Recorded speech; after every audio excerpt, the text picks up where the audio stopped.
حضرت علی کرم اللہ وجہ رضی اللہ تعالیٰ عنہ کہ جو اس کی تفسیر ہے وہ تقریباً 200 صفحات سے زیادہ ہے۔ دیگر بہت سے ولی اللہوں کی اس پہ جو تفسیر ہے وہ 10 کتابوں پر بھی محیط ہے۔ ایک بات صرف تھوڑی سی اس وقت سمجھ لیں، سورہ فاتحہ سے قرآن شروع ہوتا ہے جبکہ یہ اس کے مطابق اس کا نزول نہیں ہے۔ تو جہاں یہ انسانوں کے لیے آیت شفا ہے، لوگوں کے مسائل حل کرنے کے کام آتی ہے، یہ دعا ہے بیسیکلی، اور اللہ نے ساری ابتدا دعاؤں سے کی ہے، وہاں قرآن کو بھی اس کی حفاظت میں دیا گیا ہے، تب اس کو سب سے اولیت دی گئی۔ اور آپ کی نماز مکمل نہیں ہوتی جب تک کہ سورہ فاتحہ اس میں تلاوت نہ کی جائے، یعنی کہ باقی کوئی سورت پڑھیں یا نہ پڑھیں تب بھی نماز ہو جاتی ہے، کیونکہ اس میں 7 آیات ہوتی ہیں، تو ضروری ہے کہ 7 آیتیں آپ پڑھیں تو وہ 7 اس میں شامل ہوتی ہیں۔ جتنے لوگ بھی رہے ہیں جو حصار باندھتے ہیں کہ شیطانی قوتیں کسی چیز کو اچک کے نہ لے جائیں، وہ سورہ فاتحہ سے ہی باندھتے ہیں۔ ایک بار رسول اللہ صلی اللہ علیہ وسلم شام کے وقت باہر نکلے تو سعد بن ابی وقاص رضی اللہ تعالیٰ عنہ آپ کے ہمراہ تھے، چھڑی مبارک تھی آپ کے ہاتھ میں، تو دور سے چیلوں کے غول اترتے ہوئے نظر آئے۔ آپ نے ایسے دائرہ کھینچ دیا اور کہا کہ سعد تم اس دائرے کے اندر ہی کھڑے رہنا، ہرگز باہر نہ نکلنا۔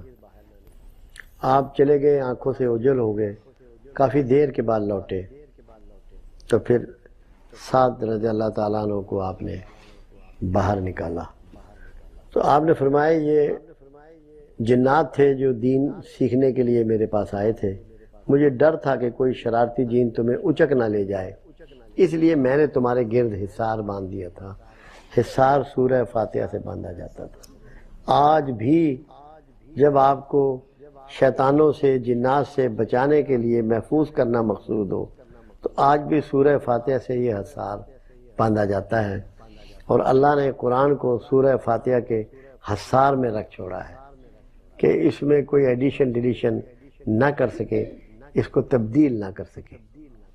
آیت شفا بھی اس کو کہا جاتا ہے۔ اگر آپ اس کو پڑھتے رہیں اور اپنے اوپر دم کرتے رہیں، جو مسنون طریقہ ہے وہ تو یہ ہے کم از کم 40 سے 41 بار روز اس کو پڑھیں، کوئی پورے یقین اور بھروسے سے کرے تو بڑی سے بڑی بیماریاں اس کی دور ہوتی ہیں، اور اس کو پڑھ کے اللہ سے دعائیں کرتا رہے تو بڑے سے بڑے مسائل حل ہوتے ہیں۔ جب اللہ نے یہ کہا کہ قرآن شفا ہے مومنین کے لیے، تو جہاں پورا قرآن مقصود تھا وہاں سورہ فاتحہ بھی اس میں مقصود تھی۔ حضرت علی کرم اللہ وجہ رضی اللہ تعالیٰ عنہ کہ جو اس کی تفسیر ہے وہ تقریباً 200 صفحات سے زیادہ ہے۔ دیگر بہت سے ولی اللہوں کی اس پہ جو تفسیر ہے وہ 10 کتابوں پر بھی محیط ہے۔ ایک بات صرف تھوڑی سی اس وقت سمجھ لیں، سورہ فاتحہ سے قرآن شروع ہوتا ہے جبکہ یہ اس کے مطابق اس کا نزول نہیں ہے۔ تو جہاں یہ انسانوں کے لیے آیت شفا ہے، لوگوں کے مسائل حل کرنے کے کام آتی ہے، یہ دعا ہے بیسیکلی، اور اللہ نے ساری ابتدا دعاؤں سے کی ہے، وہاں قرآن کو بھی اس کی حفاظت میں دیا گیا ہے، تب اس کو سب سے اولیت دی گئی۔ اور آپ کی نماز مکمل نہیں ہوتی جب تک کہ سورہ فاتحہ اس میں تلاوت نہ کی جائے، یعنی کہ باقی کوئی سورت پڑھیں یا نہ پڑھیں تب بھی نماز ہو جاتی ہے، کیونکہ اس میں 7 آیات ہوتی ہیں، تو ضروری ہے کہ 7 آیتیں آپ پڑھیں تو وہ 7 اس میں شامل ہوتی ہیں۔ جتنے لوگ بھی رہے ہیں جو حصار باندھتے ہیں کہ شیطانی قوتیں کسی چیز کو اچک کے نہ لے جائیں، وہ سورہ فاتحہ سے ہی باندھتے ہیں۔ ایک بار رسول اللہ صلی اللہ علیہ وسلم شام کے وقت باہر نکلے تو سعد بن ابی وقاص رضی اللہ تعالیٰ عنہ آپ کے ہمراہ تھے، چھڑی مبارک تھی آپ کے ہاتھ میں، تو دور سے چیلوں کے غول اترتے ہوئے نظر آئے۔ آپ نے ایسے دائرہ کھینچ دیا اور کہا کہ سعد تم اس دائرے کے اندر ہی کھڑے رہنا، ہرگز باہر نہ نکلنا۔ آپ چلے گئے، آنکھوں سے اوجھل ہو گئے، کافی دیر کے بعد لوٹے تو پھر سعد رضی اللہ تعالیٰ عنہ کو آپ نے باہر نکالا تو آپ نے فرمایا یہ جنات تھے جو دین سیکھنے کے لیے میرے پاس آئے تھے، مجھے ڈر تھا کہ کوئی شرارتی جن تمہیں اچک نہ لے جائے، اس لیے میں نے تمہارے گرد حصار باندھ دیا تھا۔ حصار سورہ فاتحہ سے باندھا جاتا تھا۔ آج بھی جب آپ کو شیطانوں سے جنات سے بچانے کے لیے محفوظ کرنا مقصود ہو تو آج بھی سورہ فاتحہ سے یہ حصار باندھا جاتا ہے، اور اللہ نے قرآن کو سورہ فاتحہ کے حصار میں رکھ چھوڑا ہے کہ اس میں کوئی ایڈیشن ڈیلیشن نہ کر سکے، اس کو تبدیل نہ کر سکے۔ آیت شفا بھی اس کو کہا جاتا ہے۔ اگر آپ اس کو پڑھتے رہیں اور اپنے اوپر دم کرتے رہیں، جو مسنون طریقہ ہے وہ تو یہ ہے کم از کم 40 سے 41 بار روز اس کو پڑھیں، کوئی پورے یقین اور بھروسے سے کرے تو بڑی سے بڑی بیماریاں اس کی دور ہوتی ہیں، اور اس کو پڑھ کے اللہ سے دعائیں کرتا رہے تو بڑے سے بڑے مسائل حل ہوتے ہیں۔ جب اللہ نے یہ کہا کہ قرآن شفا ہے مومنین کے لیے، تو جہاں پورا قرآن مقصود تھا وہاں سورہ فاتحہ بھی اس میں مقصود تھی۔ سادہ کھانا، سادہ دفتر، سادہ گھر، چھوٹا دفتر، چھوٹی گاڑی، اپنے آپ کو سکیڑ کر۔ میں نے ٹی وی پہ ایک دفعہ پروگرام کیا تھا جس کا نام میں نے رکھا تھا ریورس گیئر۔ اس میں نے یہی کہا تھا کہ پیچھے آ جاؤ ورنہ ذلت تمہارا پیچھا کر رہی ہے، تمہیں نہیں چھوڑے گی۔ یہ بات ہے کچھ 6 سال پہلے کی۔ میں نے کہا بجلی کا بٹن جلانے کی طاقت نہ رکھو گے، تمہارے گھر میں بجلی موجود ہوگی۔ گیس استعمال نہیں کرو گے، گاڑی تمہارے گھر کھڑی ہوگی، پیٹرول نہ ڈلوا سکو گے۔ پلٹ پلو، واپس ریورس لگاؤ، 1964 تک جا کے دیکھو کیا سامان ہوتا تھا گھروں میں۔ یورپ جا کے دیکھو ان کے گھروں میں کیا سامان ہے، چائنا جا کے دیکھو ان کے گھروں میں کیا سامان ہے، انڈیا جا کے دیکھو ان کے گھروں میں کیا سامان ہے۔ کم سامان کے ساتھ جینا سیکھو، کم اسباب کے ساتھ جینا سیکھو۔ جب تک سادگی اختیار نہیں کرو گے دنیا کی کوئی طاقت تمہارے حالات نہیں بدل سکتی۔